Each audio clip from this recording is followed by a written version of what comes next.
So there are so many yoga styles like Iyengar, Ashtanga, Brikram, and Flow, and you can see the name come out like every 1 or 2 years. People are pretty creative on the yoga style as well. Yeah. So what do you feel about this old traditional Hatha and new styles, or the style under people's name?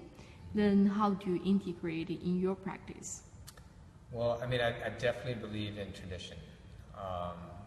Iyengar had, a certain way of teaching yoga in a safe manner, and made it accessible for everybody.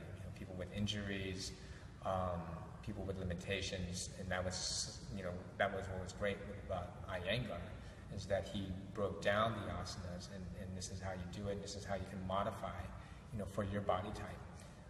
Ashtanga was, very traditional also.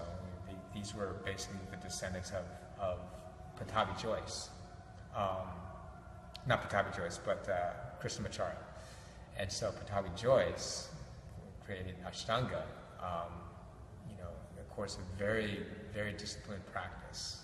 Not saying that Iyengar wasn't, but, very disciplined in his own way, where you come in and you learn a certain series of poses, and you can't move on to the next phase until you master that first series. And so,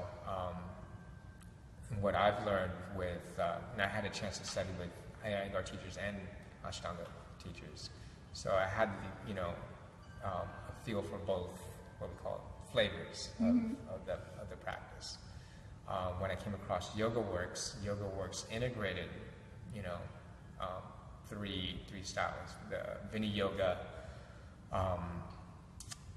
Ashtanga, and Iyengar.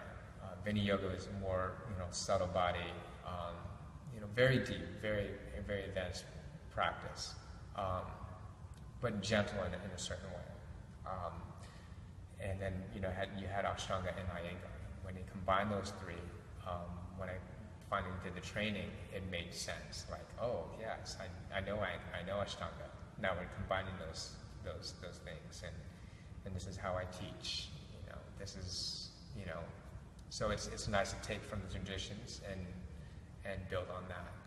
And of course you can always have people who will take yoga to a whole other spectacle. Yes. And create like some crazy, religion out of it or something their own. And I think the important thing is to remember is that it's about your own self-awareness, your own self-practice. That yoga is a very intimate, deep practice, and that I feel that we shouldn't take away from that. Of course, have fun, enjoy, explore your body. It's really what it comes down to is the exploration of the self. And even if you're not looking for that, I think sometimes you'll hit that by accident. That's true. And it happened to me. I went in there. My first day, I wanted to stretch out my body because of all the injuries that I'd accumulated over the years. After my third practice in Shavasana, it hit me, the subtle body. Wow, this is something new to me. Yeah. So it's pretty